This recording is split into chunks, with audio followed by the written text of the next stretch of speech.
tugira ngo tubwire abantu yuko noneho guhera ku isasta z'amanywa ku isaha y'Ibunagana nta musirikare n'umwe wa M23 ufite imbunda mu ntoki, nta musirikare ufite imbunda mu ntoki, bose afite imikongote, abandi bambaye supresse ndetse na jogging barimo gukora siporo na pompage, baraterura ibyuma barya ibyuma.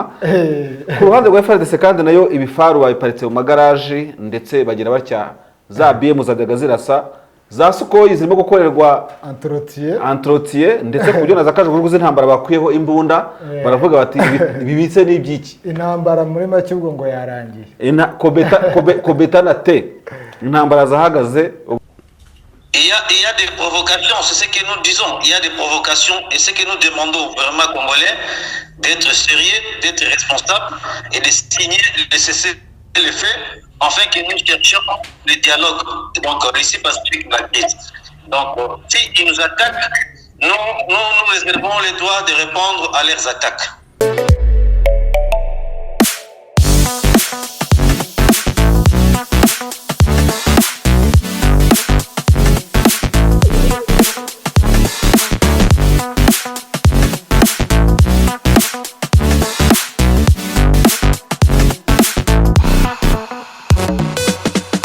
Reka tuguhe ikaze ukurikiye ikinyamakuru Bwiza TV ndetse na bwiza.com na bwiza.com. Timu ya bwiza.com na Bwiza TV twahujwe mu kiganiro uruvugiro kugira ngo tukugezeho inkuru zitariho ivumbi. Denis witeguye se? Ndi tayari nkuko bisanzwe. Ritari nkuko bisanzwe, nagira ngo ritari kurusha uko bisanzwe kugira ngo umuntu avuga ati noneho ntago ari bya Denis bisanzwe. Nanjye ndi tayari rero. Denis, ndagushimiye ko uri hano mu kiganiro. Nkuko bisanzwe uzi ko iki kiganiro uruvugiro tugikoranamo ikipe nini cyane ya photographe n'ama videographe, ariko cyane cyane abantu babona Denis na Meki Kayiranga na David Marshal. Rero tukaba twabukereye tugira ngo tubwire abantu yuko noneho guhera ku isasta z'amanywa ku isaha y'Ibunagana ndetse no ku isaha ya sasta ku isaha y'i Kigali nta musirikare n'umwe wa M23 ufite imbunda mu ntoki, nta musirikare ufite imbunda mu ntoki, bose afite imikongote, abandi bambaye supresse ndetse na jogging barimo gukora siporo na pompage, baraterura ibyuma barya ibyuma. Ku ruhande rwa FARDC kandi nayo ibifaru babiparitse mu magaraje ndetse bagira batya za BM zajyaga zirasa za Sukoyi zirimo gukorerwa entretien ndetse ku buryo na zakajugurugu z'intambara bakuyeho imbunda, baravuga bati bibitse n'ibyiki intambara muri make ubwo ngo yarangiye kobeta na te intambara zahagaze ubu nta kurwana nta kugira gute. According to the communique twabonye ya M23, aho Lawrence Kanyuka yayikwiragije mu email ashoboka yose abanyamakuru ndetse adasize na Bwiza TV na Bwiza.com cyane rwose. Nahoze ndeba mu kanya rwose nuko ndavuga se noneho Lawrence Kanyuka yoherereje ibiki, giye abinyohereza muri WhatsApp. Yohereje ibiki, ndareba ngo communiqué en français, communiqué en anglais. Reka ndebe ntubazahiriye icyarimwe saa kirafashwe cyangwa se goma barayiteye, ngiye kureba ngo na rwose ngo ningukire. Reka rero twifashishe umunyamakuru Denis adusomere iryo tangazo integral ko ryanditse, naka turagerageza kurishyira mu Kinyarwanda kugira ngo abadukurikiye babashe kurikurikira. Ariko mbere ko tujya aho ngaho, reka dusuhuza abadukurikiye bari mu bihugu bitandukanye. Yego, tube twasuhuza by'umwihariko abadukurikiye bari ku mugabane w'u Rwanda. Harya u Rwanda ni umugabane? U Rwanda nagaye ku mugabane, ntabwo wari ufite imigabane ngo rusige. Urumva abantu bari ku mugabane w'u Rwanda mu mpugu za Western mu burengerazuba bw'u Rwanda, ugurashyiramo uturere nka Rubavu, ushyiremo Rutsiro, umanuke Karongi, Nyamasheke, Rusizi, ubwo ni ntara y'uburengerazuba yose. Denis, ahandi wajya nehe nawe gusohoza? Ubwo najya hanze y'u Rwanda. Hanze y'u Rwanda kubera iki se wowe nta ntara wasuhuza? Nta ntara umetiriza masteringa? Intara zose z'u Rwanda ndazizi uko ari enye, uko ari enye n'umujyi wa Kigali wa gatanu. Umujyi wa Kigali na indi biti ya gatanu ngo ya diaspora. Ngewe rero rwose mboneyeho umwanya kwisubiza abantu b'iruzinganjwiri kugira ngo tubabwire ngo rwose mugire ibihe byiza. Abantu bibwira mvura mudukurikira kuri bwiza.com, ahantu hatajya habura imvura cyane mu karere ka Gasabo.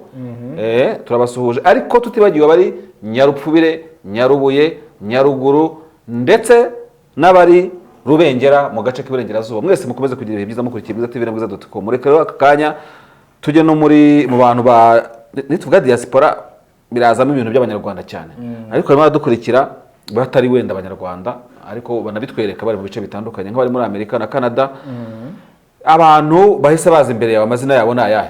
nahita mvuga Chaka, uwo bita Chaka. Chaka ko numva ari mushyashya. Aherereye Toronto muri Canada. Toronto kandi hari n'umuvandimwe nka Kadamiye. Chaka we rwose impamvu utamuzi aratubwira ati akenshi mbakurikira nicecekeye ariko amakuru yanyu tuyungukiramo byinshi. Wari Toronto. Ubwo ngubwo arimo kunguka rero.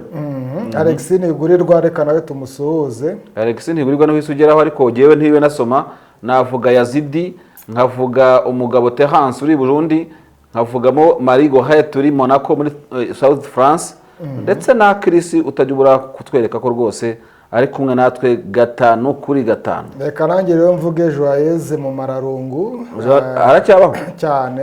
Iyo yabishatse aratwanga, ubundi yabishaka akagaruka. Nkasuhuza Terence Kwizera uri Burundi, nawe navugaga cyane. Joxy Family.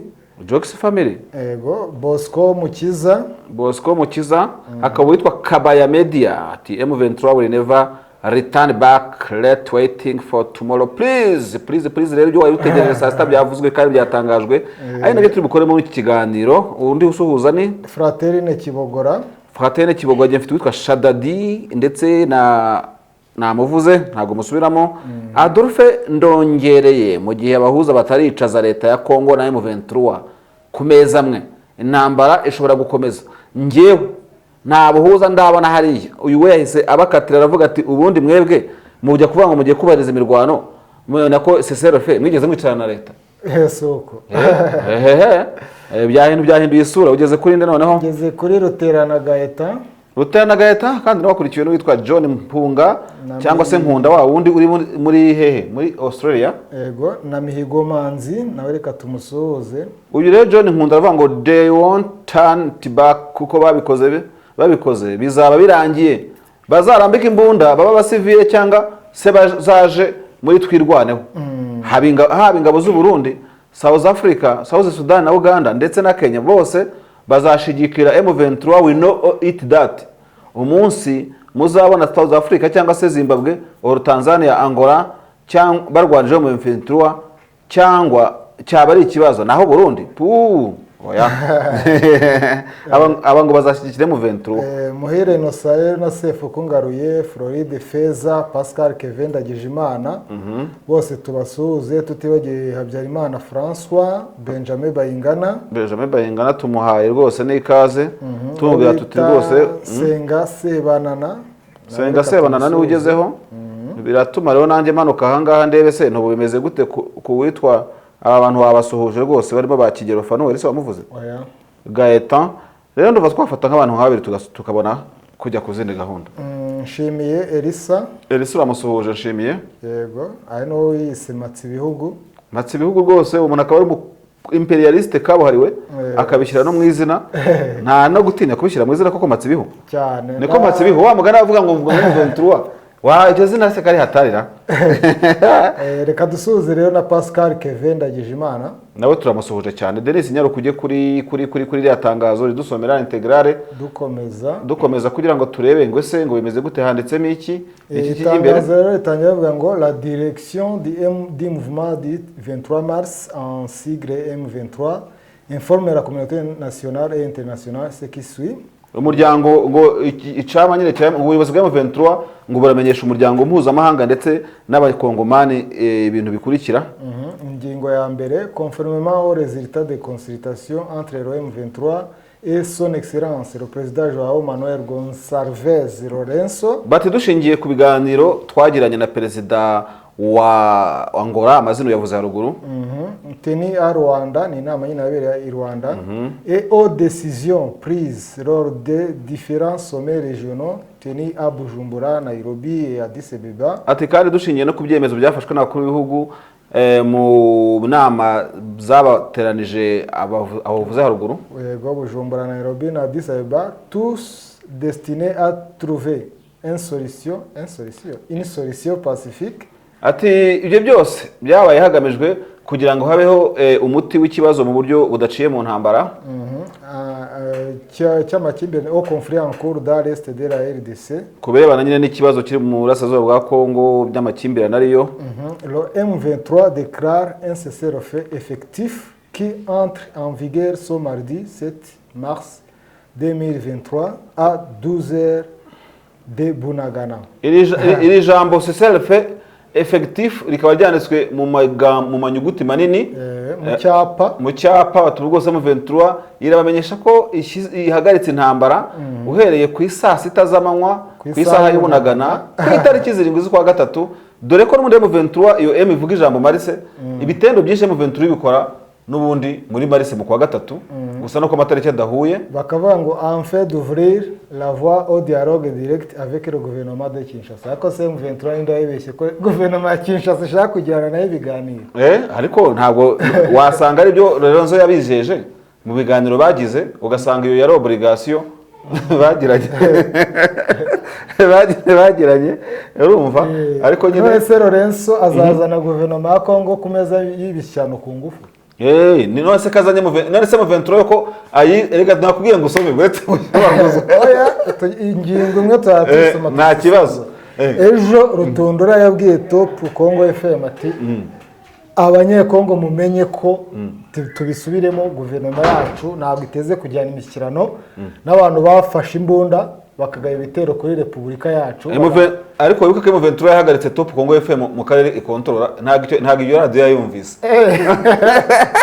Nizere ko ariko bumva Bwiza TV natwe uko mujya muduhereza za email natwe turaza kubaha inkuru mutazavuga ngo ntabwo mwayumvise. Noneho M23 ntabwo mwumva Top Congo FM ko Rutundura yavuze ati ntabwo tuzaganira nabishyira n'abadutera. None yo ngirahagarika imirwano ngo kugira ngo hafungurwe inzira y'ibiganiro. Rero iyo nzira y'ibiganiro kuba yo Kongo idashaka, none se ko M23 iziganiriza muri Sabyinyo ni ikibazo. Izaganira se na Lorenzo ari cyo mu musaba, hari ubutaka bwanyu atuyeho, hari abaturage se yateye guhunga b'ababyeyi banyu mufite mu nkambi z'impunzi bari murangora ngo muvuge muti Lorenzo yatubwiye natwe turabyubahirije. Ikinyabupfura cya M23 kizabakora kirimo kiragenda kandi kiba cyinshi kandi kizagira ingaruka. Niba M23 rero mwarize seminari mugenda muri kuva mujye kuba abapadiri, ariko niba muzi imbunda kubita mwempoze ibyo biganiro babisabire ariko yango mubisabe babibasabe. Wibuka ko tuza kuvugisha Majoro Wiringoma nitukoza kubona umurongo wiwe tukumva ikintu abivugaho. Reka tujye ku ngingo ya kabiri. Muri ya mbere urayinogonoye neza. Ndayumvikanishije ngiye mu tura rwose ko ibiganiro iteganya kuri leta kubibona bizayigora, kubibona bizayihenda. Ahubwo icyo n'umuntu yavuga nuko byakabaye ahubwo ari leta irimo isaba ibiganiro M23. Bigaragara ko ntabwo M23 yakanda hababaza. Nicyo bisobanuye nta kindi. None rero ngubu urabona yuko uko ibintu bimeze ntabwo byoroshye. Denis ubuse tuvuge yuko ubu turingira ngo dukore iki kiganiro mu masaha ya saa 7, reka tuze kubaza Wiringoma tuze kumva icyo bivugaho. Ariko se David tutagiye kure ndabona no ku ngingo ya gatatu hano M23 bigarutse mu itangazo bari kuvuga ko bakeneye kujyana ibiganiro na leta n'abasirikare ubwayo babaye bake kugeza iya akazi imitwi 100 yose y'inyeshyamba n'abareserviste. Abo bantu se iri kuba akazi ko kuza mu biganiro cyangwa no kubakubita bakabirukana? M23 ntabwo se irimo kubona yuko barimo kwizengurutsa n'izindi ngabo utabanyeho ziturutse urumva kugira ngo bazayikubite hagati sigare nk'umukamasho cyane. Noneho ino point ya kabiri baravuga ngo le M23 saisit cette opportunité pour remercier tous les dirigeants régionaux qui ont fait des efforts pour écouter, comprendre ces problèmes et pour leurs efforts incessants en fait de rétablir la paix et la sécurité dans l'est de la RDC. Ariko ko byagenda kose ibyo twavuga twibutsa abantu yuko mu turere twose M23 ikontrola no twakontrolaga niyo habayeho retre isigira utwo turere ingabo zitari za Kongo tukaba tutakwibagiza effort cyahite conjugué par le M23 aho M23 kugituza no kugifuwa cyayo yoburije leta kudakandagira Kibumba ikabita kusurutsa n'ubuzuru ikoburije leta kudakandagira Rumanga bikaba tarasurutsa ubuzuru kandi ibyo bavuga ngo ni leta ngo souveraine niba ari souveraine ngabone bagiye turebe urumva. Ikindi cya kabiri niba guverinoma ya Kongo yaritaga M23 ibyihebe aba terroriste ntabwo urumva Lorenzo abivuga, nta muyobozi wa East Africa wari wabivuga muri abo bose, nta numwe no mu makomunike batangana ndetse na Addis Ababa ntabwo bigeze babivuga. Noneho kandi ikindi ngiye gusozereza ko M23 Kongo yita aba terroriste ariko Lorenzo akayitumira njye nkunda kubigaruka none reka mbikubwire Lorenzo azagere gutya tubize umuyobozi wa Boko Haram kubera ko afite ku mutima Nigeria cyangwa Al-Shabaab cyangwa se no ADF urimo gushakishwa Amerika yashyiriyeho amadolari angana kugira ngo uzamufata bazayamuha bivuze ngo Ventura nayo kwimbura no kwisansu kwikombora yiyambuye ubushwambagara ituma presidence zikakaye zihambaye nk'izirimo nk'iyangora i Rwanda kuguruka bivuze iki biravuze ngo we Bertrand Bisimwa wagiye Angola biravuze ngo Colonel Castro wagiye sinibuka n'undi banza ari engineer uriya Mbonimpa abo bose iyo baza kuba ibyihebe baba barafashwe na Interpol bivuze ngo rero nubwo tubivuga gutya hari indi ntambwe mu Ventura yateye yo gukonvinsinga abakuru b'ibihugu kandi bafite amakuru nkuriya Angola afite n'umuntu uyobora IGVM hari amakuru yose akavuga ati ariko jya ndebera abahungu bimeze bate ati ntacyo batwaye tubatumire yumvikana ko kuba mu Ventura nayo yagiye Rwanda ikajya Mombasa nka kuri yagiye kureba Kenyatta ni nk'icumu iba yakubise mu bitugu no kongera iriya foro yo kwemera gutakaza ahantu ifite ikemera kumvira bano bagabo ikava ahantu iri nabyo bituma barushaho kubagirira icyizere kurusha uko bari gufunga umutwe n'ibi rero tuba tuvuga ni ukuvuga ngo toyewe ntabwo tuba dushaka kubogama tuba twerekana ko Kongo ifite imyitwarire njyarugamba n'ibibombe yarabiguze na za drone n'ibitindikasane byose Ventura nayo aho ikuri ibyayo ivuga ko ari ibyiyambura ariko icyo navuga cyo nuko nayo ntabwo yageze ku busa muri cadre politique kandi no ku rugamba iracyarwana ikiri twanavuga muri aka kanya tuza kukirenzaho ingohe nuko izi ngabo twese tubona zajya kwempoza iriya CCLF cyangwa se kugira gute none mu Ventura ngiye kubura imirwano itekereza ko zihari izi uko izazimanaginga cyangwa izi uko bazamanagingana kuzashaka kuzamura umutwe ubuse ko zamona isiko zagiye muri Rwinde nuko ariho hari amatara meza ngo bari bahunze ngo babandi ngo babateye amabuye mu Ventura mukomeze mwihagarareho nta kintu bitwaye ariko government namwe mushyiremo akabaraga muvuge muti noneho nta n'iby'imishyikirana paraka kuvugisha amagambo ntimuragaruza mweso ntimuragaruza kicanga ntimuragaruza shaki ntimuragaruza kiniki oya zira ndege zabanza zitabona none ubu ngubu bishingikirije imitwe y'inyeshyamba kandi iyi mitwe n'ubundi Ventura irayizi isanzwe ihangana nayo igishyashya kirimo wenda bazahura nacyo nuko leta yemeje kubaha ibikoresho n'ibyiha FRDC ibyo bazakenera byose ni ibyo kurasa ziriya nka naho ubundi babura kurwana n'abasirikare ba Kongo bakagiye guhangana n'inka naho ubundi iyi mitwe simpamya ko yakangaye mu Ventura undi se wayikanga ninde noneho iyo baza kuyikanga nakubwiye ngo Kibumba ntihari abanyakenya Rumangabo ntibahari ngaho rwose hagire unity cyangwa paratune y'abakongomani yambara igende ikanagiza ikirenge muri Kibumba ikanagiza ikirenge iyo umugabo agufashe umugabo akaba yaza nk'aho uri umuntu umugabo ufite urugo akavuga ati iki cyumba ntuzakinjiremo nubwo ari iwawe dore kirafunze ugasika ataba yakoze nekesha aba yaguhamye Ventura nabonye Wiringoma ku mafoto nkoranyambaga yasohoye uniform nshyashya uniform meze nk'iy'abakomando b'amari no muri Amerika urumva turaza kumubaza ari tumubona ku murongo tumaze ukuntu bimeze gusa ikintu umuntu yavuga no ko Ventura iyo birebye mu maso faciès yayo iyo bitayitide do faciès ukera gutya Ventura mu maso sha nta gahunda bafite gusubira inyuma kubona bari mu mirwano pe bari mu mirwano bene Rwandiko kanyuka agenda kandika bazi cyabaza ingingo ya 3 rero y'iri tangazo yibutsa ko rwose nubwo Ventura ibyo bintu byose yabyemeye ngikomeje kugira kwibikira akarozerive ko kwirwanaho mu gihe cyose zino nyeshyamba zindi zifatanya na FRDC bayitera ati rwose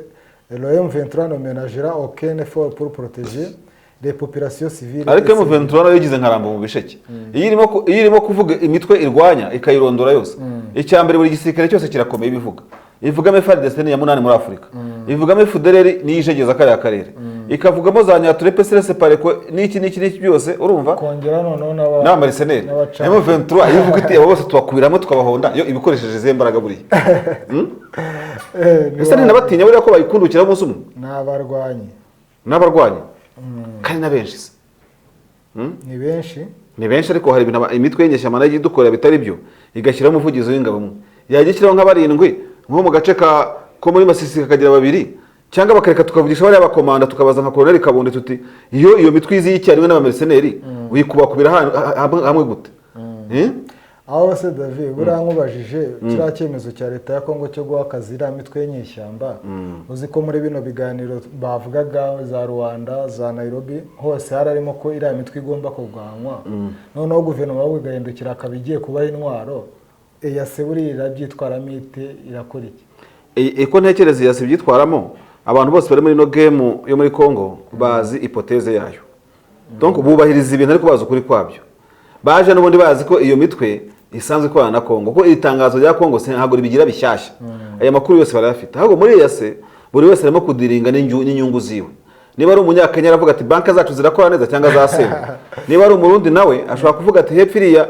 nta kajyamo kandi leta ima inzira iyo bibaye ngombwa ajya kubikiza yego noneho reka tujye hariya ruguru urumva yumva turita kwisanga noneho iri hagati mu rurimi barimo barayikinira izindi politike none se ubundi wari uzi ko bigenza bati na Monisco iziyikiniraho none se Monisco niba yaje kurangiza ikibazo wari ubona Monisco nese Monisco ntabwo yari izahano ari ibirindiro bya FDL Paris cyangwa Itongo hanyuma se bayitumaga abantu ngo bari aba mutobo aho yajyaga kubakura no kubarubinga ne uzi ko ari abantu ba Monisco bafite staff ya Monisco yemerewe kujya mu mitwe y'inyeshyamba ziba ziyize uwo ari wo wose ikagenda bakajya kuganira sinzi hari umwe tukize kubona ku mbuga nkoranyambaga ukora muri ibyo kuvuga ati rwose kujya baba banabizi bababona bakavuga bati ni mwebwe ni muze bivuze ngo rero Monisco niza hane FDL riba niza PSLS iba cyane ko imitwe ya PSLS yaterenzwe na FDL na unity yayo bivuze ngo rero M23 ibyo kuba wavuga ngo bayikiniraho nyine nk'abangaba baba FDL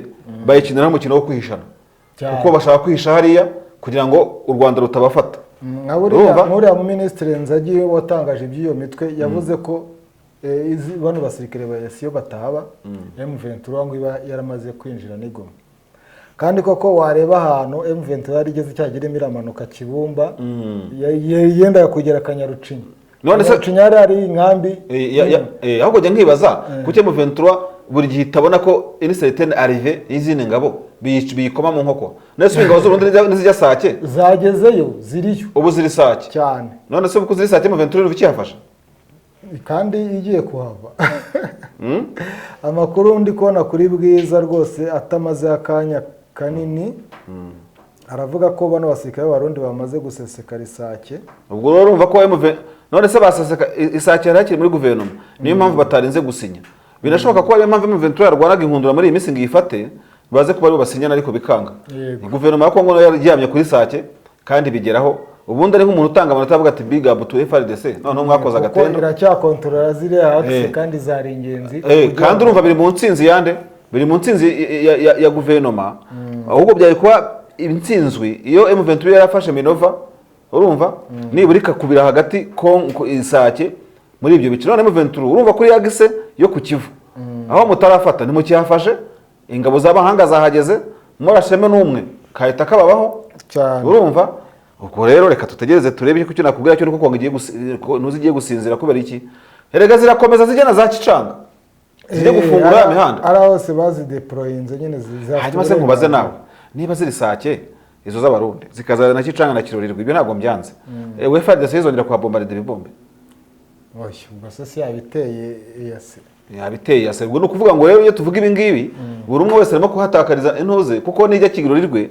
FARDC ntabwo izahadeployinga ariko M23 yo abantu bavuga ati twifitiye n'abasirikare runaka sinzi ngo ni bake cyangwa bangana iki buryo bivuga ati noneho sasa abantu bari Ruvunda abantu bari Kingi abantu bari Kirorirwe niba hari amayinite nk'atatu mujye gupanuwa handi zangabo zitaragera M23 irimo kuzigama ingabo nese ushaka kuvuga ko abakoloneli nzenze babaga hariya hafi na Kibumba na Rumangabo batajya gutanga imisada ahangaha harimo kuba intambara zishyushye inite iragira iradekorosha ikajya kubafasha ikagaruka bimwe nyine leta ya Kongo yakunze kubashinja ko barekura ahantu hamwe bakazenguruka bakagenda bagakaba ahandi bakashinga ibindi birindiro uriya M23 igiye kugenda ikora imibare ivuga uti rero dore duhaye ahantu Abarundi wenda position nk'eshatu ifata ahandi nk'atandatu byo kwihimura no kwihoza amarira kwikonsora cyane noneho zangabo zari ijye kuzideployinga ahandi uko kuvuga ngo bazajya Sabyinyo na uniforme nabonye buri ngoma yambaye uniforme ntabwo wayijyana ku ntuze gusa no kubanga bw'ibyuma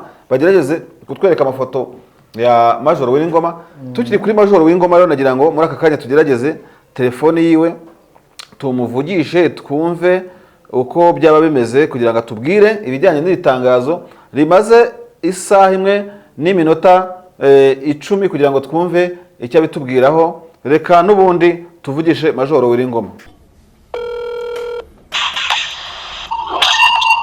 Bonjour beaucoup, mon Major. Bonjour. Nous vous accueillons dans le studio de Bwiza TV opérant depuis Kigali. Comment la situation se porte maintenant dans la zone que vous êtes en contrôle? Ok, merci beaucoup. Donc, cela fait une semaine. La partie gouvernementale attaque nos positions sur différents actes. N'empêche, aujourd'hui, le 1-23, nous avons signé un cessez-le-feu qui commence à 12h juste. Donc, nous signons le cessez-le-feu que nous voulons être effectifs. Alors, mais il y a des provocations de la part du gouvernement qui attaquent nos positions. Quand cela ne tienne, nous avons signé le cessez-le-feu qui entre en vigueur aujourd'hui. Mais nous nous réservons aussi les droits. Dès que nous serons attaqués, nous allons riposter vigoureusement. Nous avons ici à Kigali 11h11, c'est-à-dire que ça passe 1h11 de plus. Est-ce qu'on peut dire que dans cette petite période, il n'y a pas de provocations provenant de votre adversaire? Il y a des provocations, c'est ce que nous disons. Il y a des provocations et ce que nous demandons au gouvernement congolais d'être sérieux, d'être responsable et de signer, de cesser les faits, afin que nous cherchions le dialogue. Donc, ici, Pacifique la crise. Donc, s'ils nous attaquent, nous réservons les droits de répondre à leurs attaques. Vous avez aménagé plusieurs fois, à plusieurs reprises, des soi-disant cessez-le-feu unilatéral. Alors, vous venez de répéter ça. Est-ce que vous espérez toujours qu'il y aurait des fruits à propos de ce soi-disant cessez-le-feu unilatéral? Pourquoi aussi Lorenzo, le président angolais, vous a ordonné ça sans qu'il ordonne ceci au gouvernement? Nous avons fait notre part, nous avons montré notre bonne volonté et nous remercions tous les leaders régionaux pour la recherche de la paix qui sont en train de faire. Alors, vous m'avez dit, évidemment, nous avons signé plusieurs fois, c'est là de la mauvaise foi, donc de la manque de volonté politique de la part du gouvernement. Mais quand cela ne tienne, donnons la chance à la paix. Nous avons dit, nous avons signé et qu'on demande aussi au gouvernement, que le gouvernement signe aussi, puisque nous avons signé et que le gouvernement signe, afin que nous signions notamment c'est les faits et ça doit ouvrir la porte au dialogue afin que nous puissions résoudre les problèmes pacifiquement. Il y a... Donc la balle... Continuez. Non, la balle est au camp du gouvernement. Mais mon Major Willy, il y a nos téléspectateurs qui disent que le M23 applique une méthode d'une personne ou bien d'une force qui est en position de faiblesse, alors que c'est le gouvernement qui serait dans cette position, conformément à la situation du front de bataille. Qu'en pensez-vous à propos de ceux qui pensent comme ça? Ah ben, ceux qui pensent comme ça se trompent. Ils se trompent. Eh bien, la coalition gouvernementale connaît, le monde entier connaît. Mais ce qui est important pour nous, c'est rechercher la paix. C'est-à-dire, lorsque nous recherchons la paix, ce n'est pas un signe de faiblesse. Non. Mais c'est une bonne volonté. Nous avons respecté ce que les leaders régionaux nous ont dit, les chefs d'État ont dit. Nous avons respecté ce que le monde entier a dit. Je pense que la balle reste au camp du gouvernement et aussi de signer les cessez-le-feu. Mais ce n'est pas un signe de faiblesse pour nous. Mais pourtant, nous sommes tellement omnibilés à rechercher et à résoudre les problèmes pacifiquement.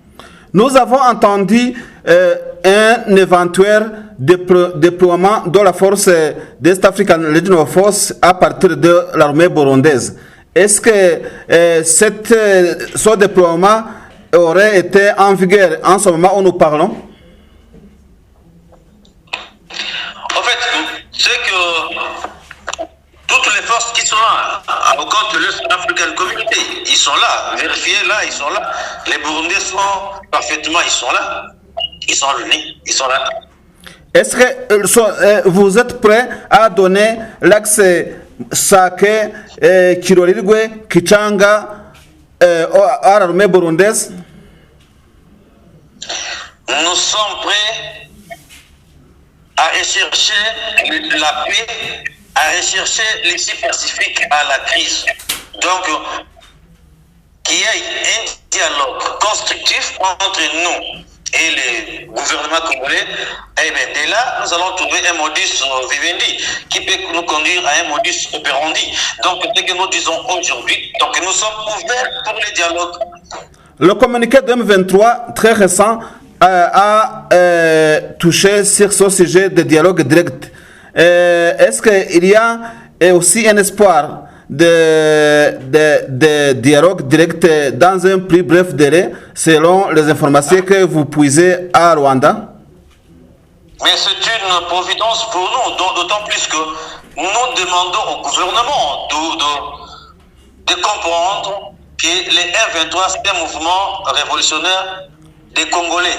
Donc c'est un problème congolo-congolais et nous devons nous asseoir, nous tous, en train de trouver des solutions idoines par rapport au problème qui se passe. Donc, lorsqu'il y a un problème, nous sommes des Africains, nous disons qu'il faut qu'on puisse s'asseoir. Donc que le gouvernement cesse de montrer que le M23 c'est un mouvement qui est des marionnettes, qui sont des marionnettes pour une certaine force. Non. Sache que nous sommes des Congolais au même titre qu'eux et nous devons nous asseoir autour d'une même table, enfin de résoudre les problèmes qui se passent dans notre pays et spécialement à l'Est. Et de retrait aussi vont continuer? Nous avons dit, mais c'est ce que nous avons dit. Lorsque nous signons les cessez-le-feu, nous attendons que l'autre partie signe le cessez-le-feu, nous amorçons les dialogues. Mais au moment du dialogue, nous allons voir qu'est-ce qu'il faut faire. C'est cela que j'ai dit que nous allons aboutir à un modus vivendi, donc à un compromis de cela. Donc, premièrement, il y a le dialogue. Donc, c'est ce que nous demandons. La dernière question, mon major Willy, nous vous avons vu aux réseaux sociaux portant de nouvelles uniformes très chics. Est-ce que si ça ne vous dérange pas, ceci signifie que le M23 a changé des uniformes?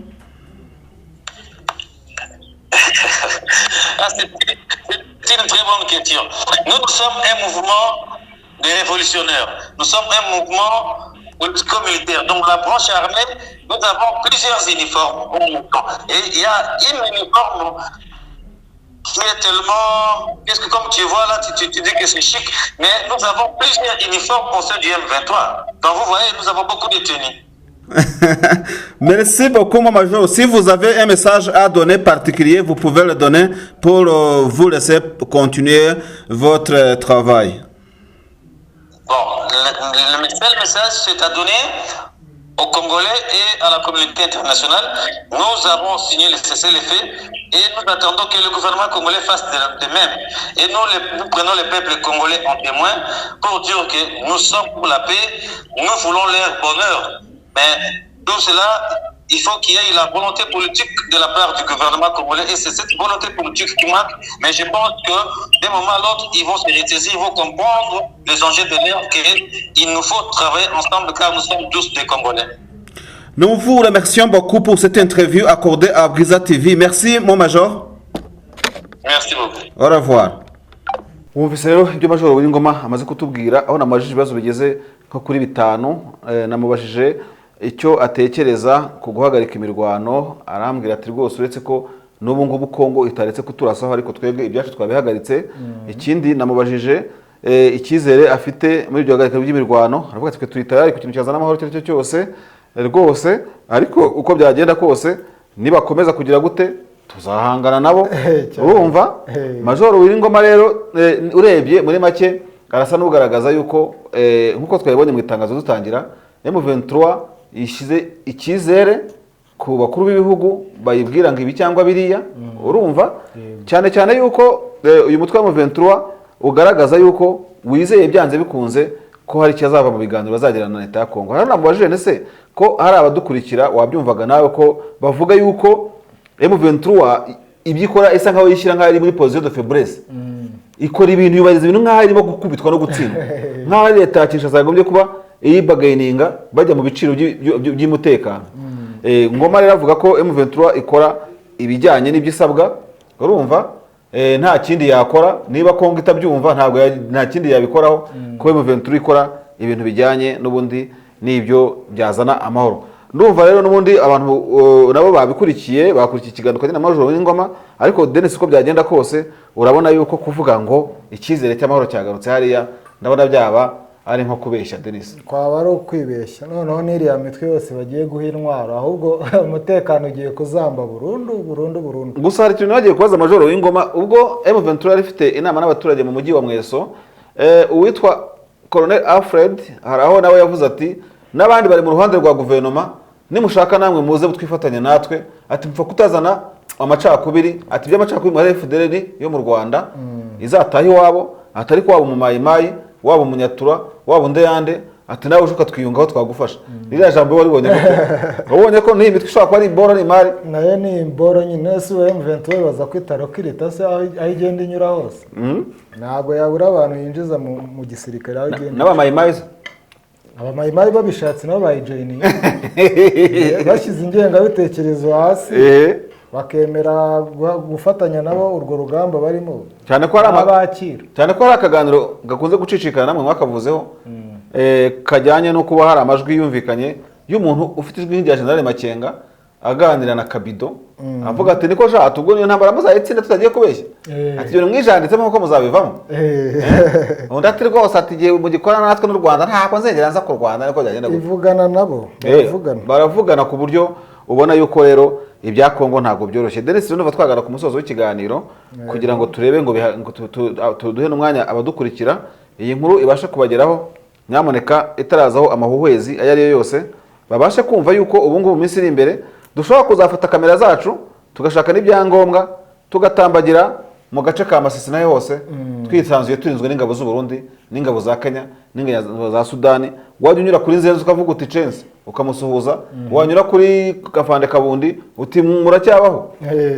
cyangwa se bazaba bari mu Sabyinyo ba Kabundi ntaho bajya Denis bavuze ko atari inyamaswa zo kujya kuba muri pariki ntabwo ari inyamaswa amakuru mfite kandi nuko noneho Canisius yongeye kugaragara ari mu gusubiza itangazamakuru yari amaze iminsi ari safari niko yambwiye mu gitondo ahandi narindi ku kindi gitangazamakuru ngakaba ari bongere kongera kuboneka rwose abantu bamukeneye gusa ikibazo kintangaza n'ukuntu aba bavugizi umuntu abashaka kubabona bikagorana uretse Uwiringoma ukunda kutuvugisha kandi yaba ari BBC cyangwa ikindi kinyamakuru kindi ukumva rwose ngo cyamubyutsa saa 8 nijoro akabyuka ariko ukabona ko harimo ikintu gisa no kugira gutese no gukerensa itangazamakuru rya hafi ibyo rero nabyo ntago ari kunegurira abamarayika mu ndaro twagira ngo tubwire abantu ko kudatanga amakuru nta kintu bishobora rwose gutanga kandi ko umunyamakuru ariho kugira ngo atangaze ntabwo tuba tubogama nanjye ko kayike tujya tumuhamagara mujye mutuvugisha nko muvugisha za RFI ni mu byanga natwe ubwo nyine dushobora kubakatira kandi icyo gihe abaturage utegereje amakuru ntabwo baba yabonye mu by'ukuri. Reka ngushimire Denis, ngushimira ko wafashije muri iki kiganiro. Nanjye ngushimire David. Reka dushimire na Rukundo Fabrice wari kubanga bw'ibyuma atunganya amajwi n'amashusho kugira ngo bagere ameze neza 5 dukomeza no kubwira ngo nakomeze gukora subscribe, like, share na commentaire ku biganiro tubagezaho cyane cyane ikiganiro uruvugiro n'ubundi uruvugiro rutaha nakagaruka. Ciao ciao. Murakoze cyane.